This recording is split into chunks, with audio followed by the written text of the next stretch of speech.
Gujarat anti terrorism સ્ક્વોડે ATS અલ કાયદા સાથે connection ધરાવતા 4 શંકાસ્પદ વ્યક્તિઓને ધરપકડ કરી છે, જેમાંથી 3 આરોપી ગુજરાતના રહેવાસી છે, જ્યારે એક શખ્સ અન્ય રાજ્યમાંથી છે.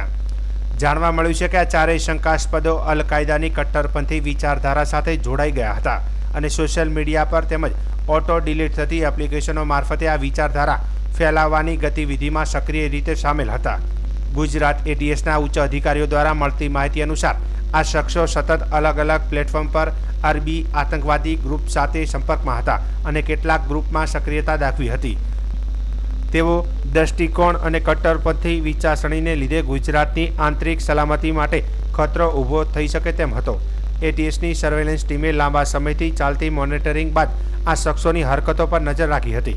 તેઓ ગુજરાત સંબંધિત મુદ્દાઓ પર ચર્ચા કરતા હતા અને સંબંધિત ખતરાની સ્થિતિ સર્જી શકે તેમ હોય તેવી માહિતી આડાસ રીતે શેર કરતા હતા. હાલ તેઓની સઘન પૂછપરછ ચાલી રહી છે.